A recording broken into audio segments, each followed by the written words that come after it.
doesn't look fit for whitewater. It looks fit for the kids at the beach. Packs are heavy. 6 days of freeze-dried meals, pack crafts, dry suits, life jackets, paddles. God, I'm nervous, man. This thing does not handle well. Oh, I'd rather be somewhere else right now, dropping into Sullivan's.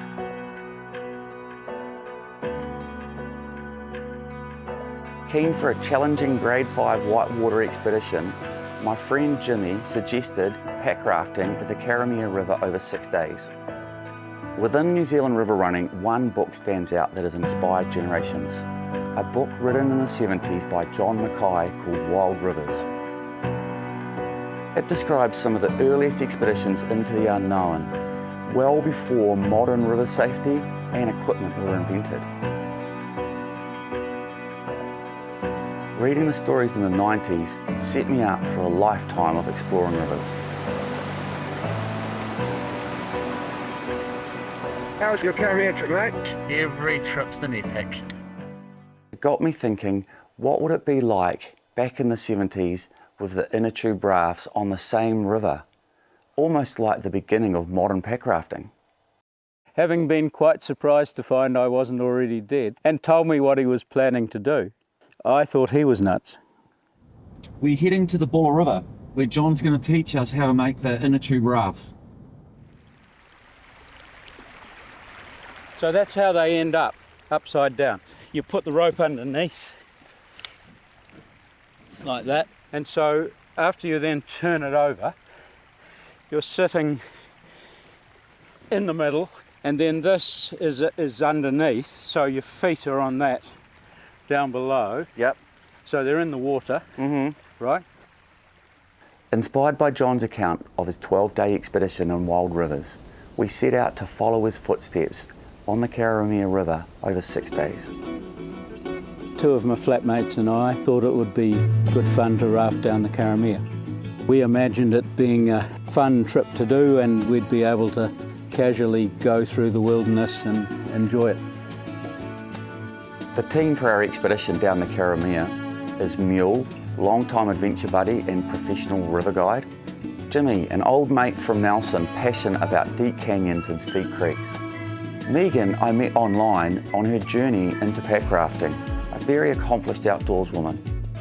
Jared, an experienced paddler, was a late inclusion to the team, improving safety to make a team of 5. It's interesting, they're quite different characters, aren't they? You've got Muel doing superb knots and crafted paddles, and you've got Deane bashing it together and then taking a chainsaw to it. Has anyone got any sandpaper?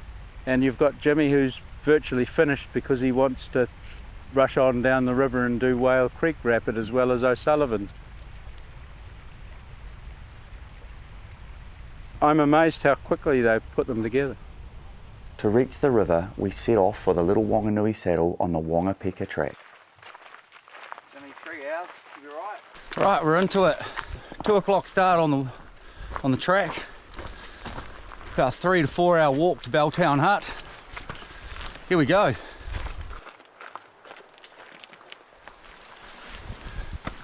Lugging tyre tubes in here and a rifle and stuff, and you know, big woolen heavy jerseys. It's phenomenal to think about that 1974 trip.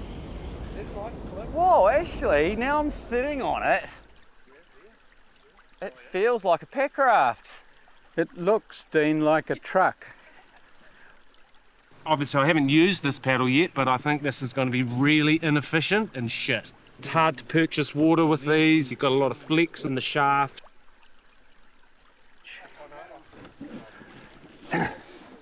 Oh, jeez! It's ridiculous, isn't it? We've done ourselves a big disservice by making the paddle blades too thick. We just had this great pile of stuff on our back. No waist strap, no shoulder pads. My arms just went numb. This is the high point for our trip. We're at about 1,100 metres here. way off in the distance there, that's where we started, way down there. That's the ocean. And hopefully at some point tomorrow, we're going to transform into our pack rafts and start floating down.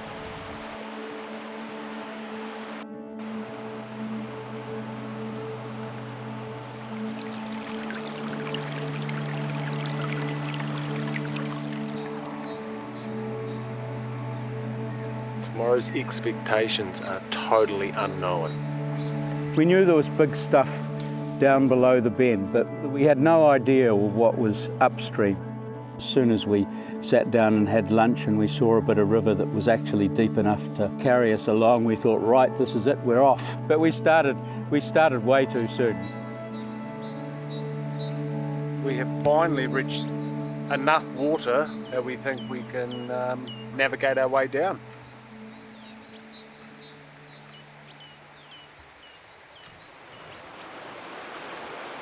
My inflatable cushion for a life jacket, just like Piers did in 1974. I am more nervous than I've been before a rapid for a long time.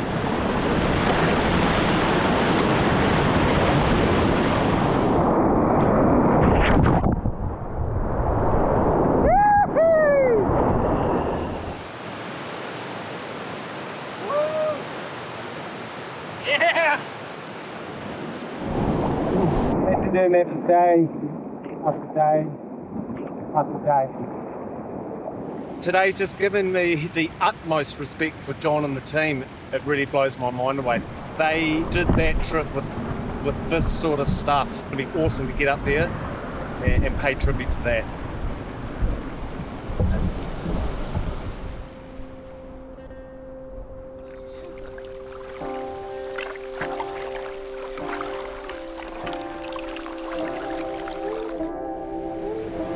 Going down there on an inner tube raft, I'm not sure that they would have gotten down there at that flow.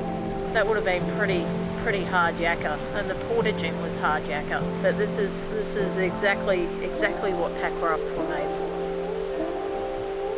for. Mainly we were relying on John to shoot feral goats.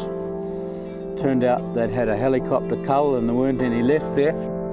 In the end he shot a deer. We smoked that in little strips, so we had lots of smoked venison for the last few days. They didn't have modern, high-tech, freeze-dried food taking up very few grams in their pack. They actually needed to catch their food. And we ate eels. The eels in the Karamea were unbelievable. They would come up and nibble your toes, and we got sick of eel in the end. I mean, I like it, but even I got sick of it. In the mid-90s, when I was commercially rafting, there was a concession for eels. Just there, see? Oh yeah. He's a good one. We certainly haven't had as many encounters with eels as we were expecting. Wait. Do they swim to Tonga and die?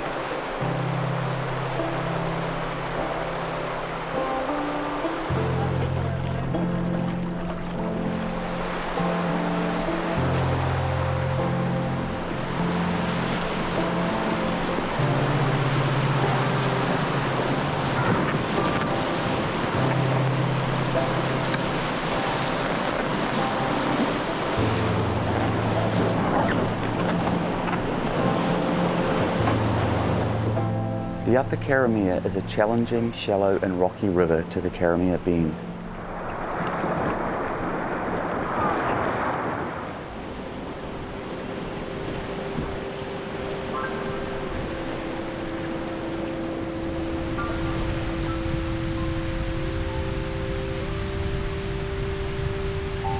One of the things he talked about was like the trees like touching each other. So I was looking forward to seeing that. But that was pretty cool to think that we'd seen what he'd seen 49 years ago.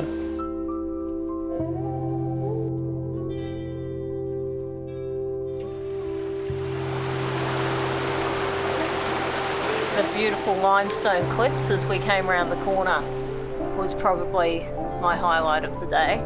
So behind us here, this is Garibaldi Ridge. You can see sort of scars from the 1929 Murchison earthquake. Below the Karamea Bend, the river winds its way through untracked wilderness through a series of earthquake lakes and dams. I only just survived staying on the boat down there. I really felt I was at the water's mercy. It's only an easy rapid. Imagine doing the Karamea in grade 5. All right, guys, here we are at the Karamea. It's our first expedition with UDNZ. Here you can see Tony coming with the first load. One of the Karamea trip in the world. First couple of times I was coming down with commercial raft guiding,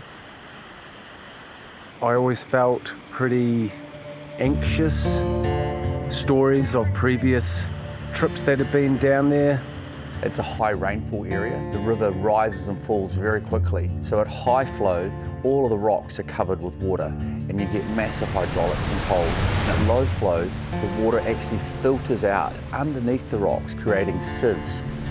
The consequence for a swimmer is getting stuck underneath there and being held by the water pressure.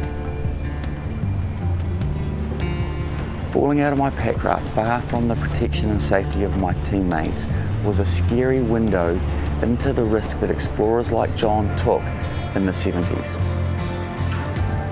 Oh shit, scared down there. With the inflatable pillow for a life jacket, can't even contemplate what it'll be like to go to a wilderness river with this for equipment.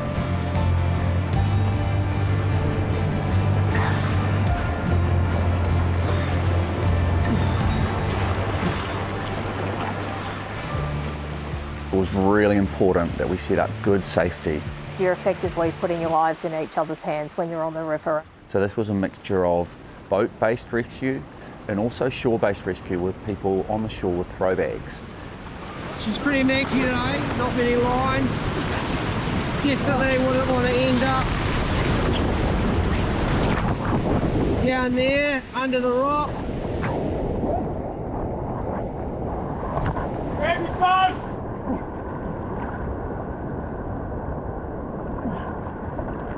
You okay? Yep, fine.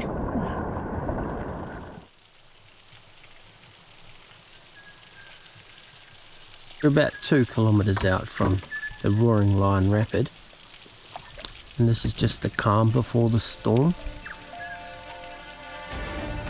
It was just scary as hell coming up to it. There was just this really loud noise and you could see these massive boulders, and then we had to find a way through it and over it.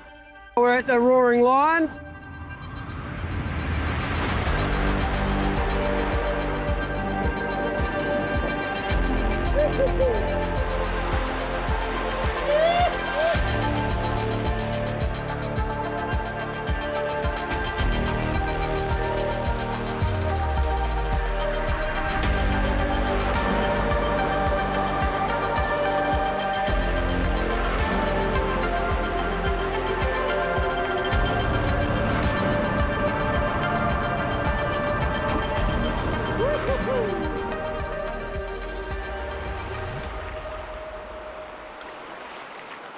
In the mid-70s, I struggled to imagine how they managed their safety at all.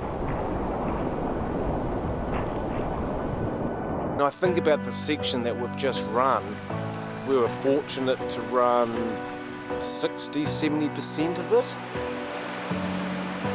And I can only imagine John and his team would have run 10 to 20% of it.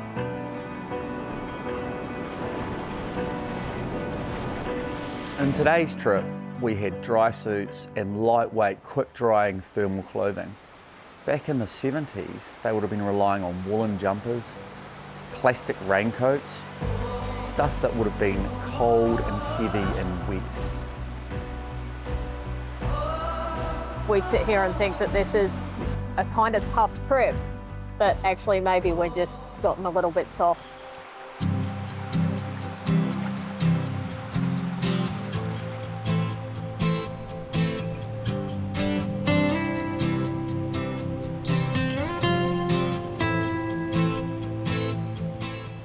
The last couple of days, the water was much bigger and we came down into what they call the main gorge. We were just exhausted. You'd see someone disappear ahead of you and you'd wonder what he'd dropped over. And we should have been scouting those rapids. They were reading and running the rapids of the Karamea Gorge blind in their inner tube packrafts, demonstrating their desperation to reach civilization, indicating how exhausted, cold and hungry they really were.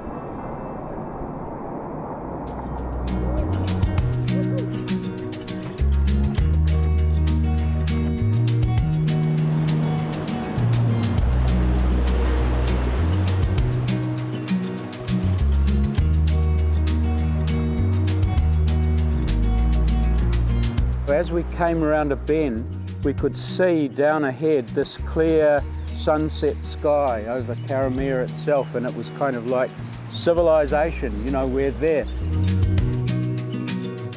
The lightweight, high-tech equipment we used on the expedition made the trip so much more enjoyable than what it would have been in the 70s. To think about John and his crew with what they had, completing what we've just done, I mean, that was a true adventure. We were warm, we were comfortable, we were well fed. It's taken the trip from an expedition to an experience. The book Wild Rivers has had an influence on a generation of river runners. I have another level of respect for the team from 49 years ago. John Mackay is a living legend.